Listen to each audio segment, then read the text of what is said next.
안녕하세요. 정부가 세상을 바꾼다의 인포뱅크입니다. 이번에 전해드릴 내용은 안정화에 들어간 중국, 이제 미국 제조업 탈중국 속도 올린다에 대해서 한번 알아보겠습니다.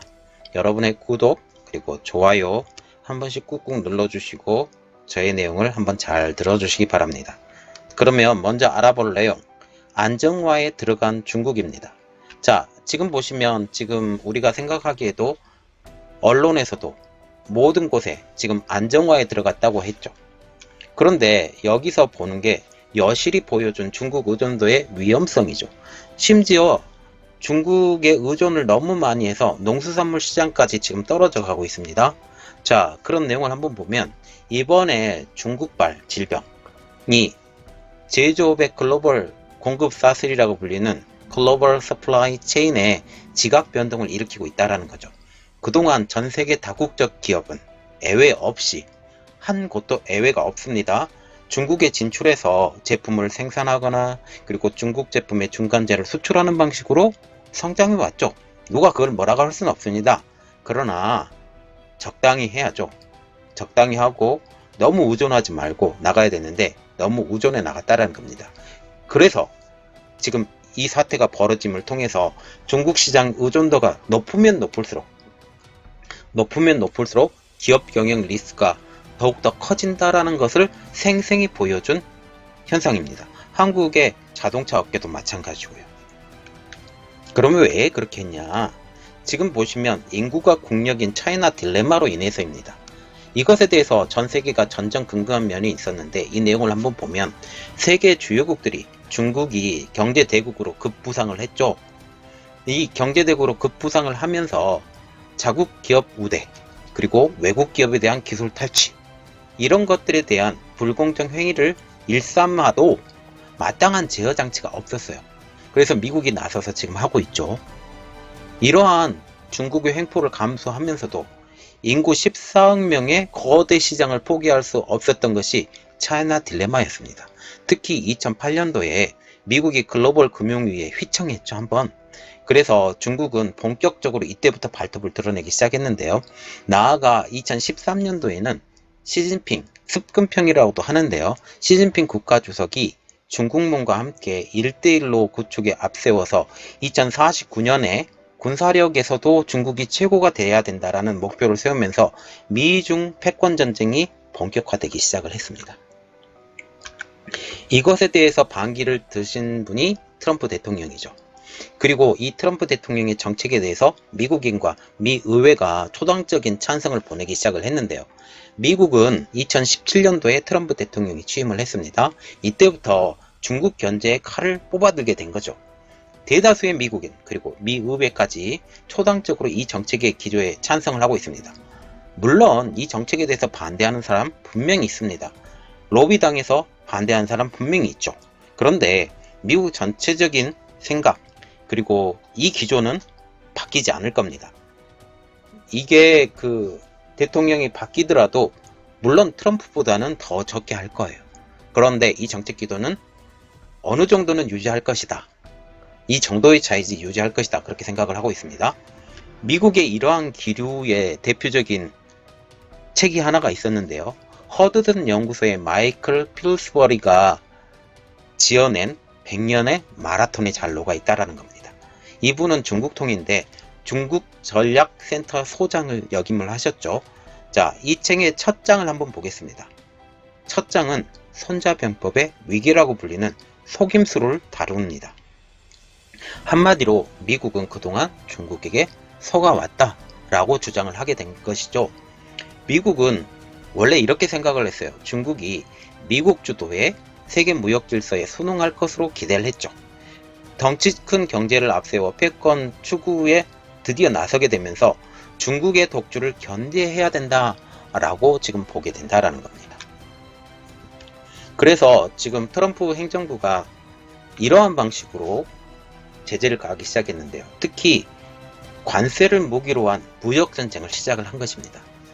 자, 그래서 중국을 견제하자는 기조에 따라서 트럼프 대통령은 2018년도 3월 달에 중국산 제품에 대한 관세 폭탄을 무기로 무역전쟁을 계속 일으켰고 이번에 이 관세는 여전히 풀지 않고 있는 상태이죠. 중국을 중심으로 형성된 글로벌 공급 사슬, 서플라이 체인이라고도 부르는 이 체인의 차단에 나선 것입니다. 뉴욕타임즈는 미 정부가 5G 이동통신 장비 세계 1위 업체인 화웨이 봉쇄에 나선 것은 기술 패권 때문이다라고 보고 있는데요. 인공지능을 비롯한 첨단 기술 시대의 주도권을 만약 놓치게 된다면 경제는 물론이고 군사력에서도 미국의 입지가 흔들리기 때문이라고 뉴욕타임즈는 보고 있습니다. 그래서 지금 이렇게 화웨이를 시작으로 엄청나게 세게 때렸는데 지금 일부의 성과밖에 거두지 못한 1차 무역협의입니다. 왜냐하면 이게 트럼프 대통령의 재선이 달려있기 때문이죠. 그래서 지금 보시면 재선이 된다면 이게 더욱더 세게 밀어붙일 것이다 라고 보고 있는 상태이죠. 자, 그 내용을 한번 보겠습니다. 미국은 그동안 큰 성과를 거두었죠. 계속 밀어붙여서. 그런데 트럼프 대통령의 재선의 문제로 인하여 완전한 성과를 거두지 못하고 1차 무역 합의에 이르렀습니다. 물론 이것이 완벽한 게 아니고 2차, 3차가 계속 있기 때문에 어쩔 수 없다고 그렇게 말을 하는데 이러한 틈을 보여줘서 중국은 오히려 1대1로를 앞세워서 독일의 철도도 연결하고 이탈리아의 항만 건설권도 따내는 성과를 거두게 된 거죠. 특히 영국도 트럼프의 강력한 요청을 뿌리치고 화웨이의 5 장비를 사용하기로 했고 파이낸셜 타임즈에 의하면 핵심 부품은 배제를 했다고 하지만 주변 부품 사용이 늘어날수록 화웨이에 의한 기술 종속 우려가 커지는 것은 사실이다라고 지적을 하기도 했죠. 그리고 이게 5G만 문제가 아닙니다. 6G, 7G까지 나오는데 이것이 진화하면 할수록 중국의 장악력은 더욱더 커질 수밖에 없다라고 보고 있죠. 미국조차도 이러한 중국의 기술 패권, 그래서 서밋을 이번에 하죠. 노키아, 에릭슨, 그리고 삼성전자 이 세 회사를 모아서 서밋을 해요. 5G 서밋을 하는데 이런 것을 휘둘리지 않게 하기 위해서 그런 것을 하는 것입니다. 그런데 이렇게 밀렸다가 갑자기 상황이 바뀌어버렸어요. 이번에 세계화의 흐름을 바꾼 이번 사태를 한번 보면 딱 이 시점입니다. 이 시점에 세계화를 흐름을 바꾸는 계기가 딱 마련이 됐죠. 특히 이탈리아에서는 국민 전체의 이동이 봉쇄되다시피 했고 스페인에서도 4,600만 명 이상의 이동을 봉쇄하는 조치가 진행되고 있습니다. 미국에서도 마찬가지로 지난 주말 국가 비상사태를 선포하고 야당이 주도하는 하원은 초당적으로 유급 의료 휴가 등을 포함한 코로나 뉴딜까지 통과를 시켰죠. 그만큼 세계 경제가 위축이 되고 있고 또한 이번에 금리까지 내리면서 이런 사태가 벌어진다라는 겁니다. 자, 그래서 지금 이러한 사태가 계속 벌어지면서 보호무역 장벽도 더욱더 높아질 것으로 생각이 되고 미국의 기업들도 유턴을 고민하는 내용을 한번 보겠는데요. 이게 리쇼링이라고 미국 기업들이 유턴하는 기업 수와 한국의 기업들이 유턴하는 수를 보면서 한번 이야기를 나눠보겠습니다. 피터 나바로 백악관 무역제조업 정책국장은 이렇게 말했는데 중국에 의한 국가 간 입국 금지와 의약품 수출이 차단되는 사태를 보면서 위기 앞에 동맹도 없다는 걸 잘 보여주고 있다라고 말을 했습니다. 그리고 해외로 나간 제조 공급망을 다시 미국으로 가져와야 한다라고 이번에 적극적으로 주장을 하게 된 것이죠. 이에 따라서 미국의 주요 다국적 기업의 고심들이 점점 커지고 있습니다. 시가총액 기준으로 세계 최대 기업으로 불리고 있는 애플은 이번 사태가 커지면서 중국 생산량이 50%가량 쪼그라들었죠. 중국에 공장이 없는 소프트웨어 기업들도 마찬가지입니다. 컴퓨터와 휴대전화 운영 시스템을 공급하는 퀄컴도 마찬가지로 중국에서 사업 계획을 바꿀 계획이 없다라고 했지만 사태가 장기화되면서 차질을 빚을 수밖에 없게 된 것이죠. 그래서 지금 미국은 이번 계기를 통해서 다른 믿을 만한 나라들도 없고 이런 것들을 생각하게 된다는 겁니다. 그래서 이번 사태로 한국 업체들도 문제가 생겼는데요. 한국 기업들은 더 심각한 위기를 드러냈죠. 삼성, 현대, LG, SK 등 한국의 글로벌 기업은 이번 사태가 발생하자 줄줄이 공장을 세우고 생산 활동을 줄일 수밖에 없게 된 것입니다. 물론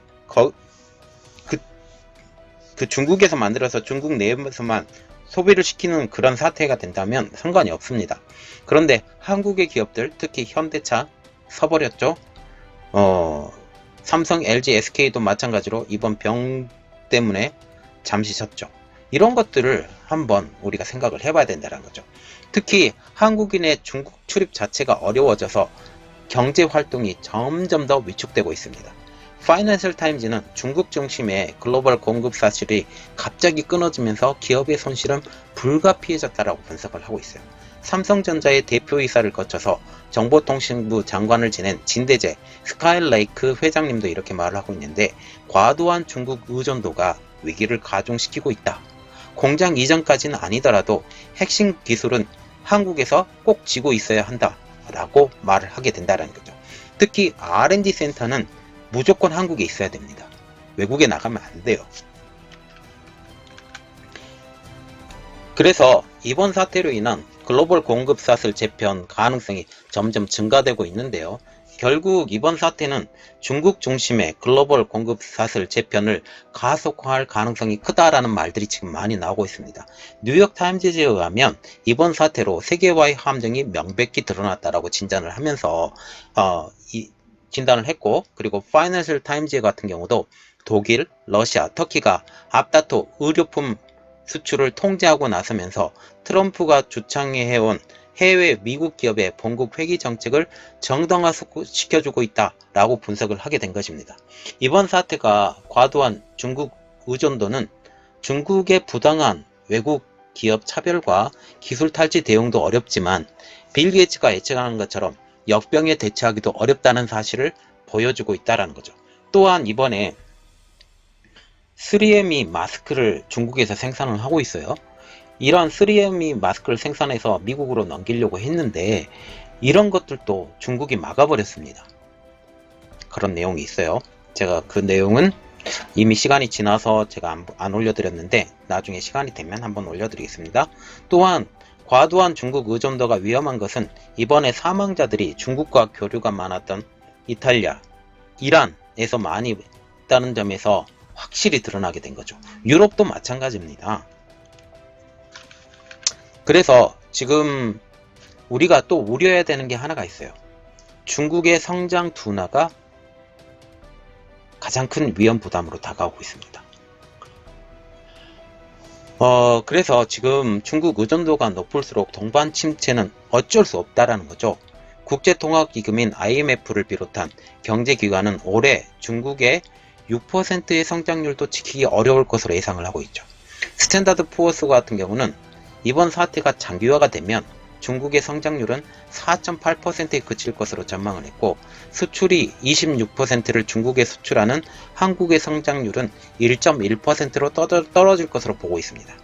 미국 의회 전문 매체인 더 힐은 이번 사태로 중국은 경제적 심장마비 상태라고 하면서 이 여파로 글로벌 경기 침체가 우려된다라고 지금 목 놓아 외치고 있죠. 자, 지금 보시면 우리가 중국의 글로벌 체인에 끼어들어가 있죠. 어쩔 수 없는 상태입니다. 그러나 우리가 중국보다 더 많은 이제는 인도를 봐야 되고 유럽을 봐야 되고 이런 것들을 생각해야 된다는 거죠. 그리고 생산기지 자체가 꼭 중국에 있어야 될 필요가 점점 더 없어져 간다는 상태죠. 지금 현재 중국은 값싼 노동력을 이용해서 이런 것들을 다 했었지만 이제는 더 이상 값싼 노동력이 아닙니다. 그리고 성장 기회도 거의 사라졌어요. 이런 것들을 우리가 생각을 해봐야 되는데, 이런 것들을 가지고 우리가 심각하게 고민하고, 미국 기업도 제가 저번에 한번 얘기했던 것처럼 탈중국을 하게 될 것이다 라고 지금 생각을 하게 된다는 겁니다. 자, 이번 내용은 여기까지 마치도록 하겠습니다. 제 내용이 여러분들에게 많이 도움이 되셨다면 구독과 좋아요 그리고 알림 설정까지 좀 부탁드리겠습니다. 감사합니다.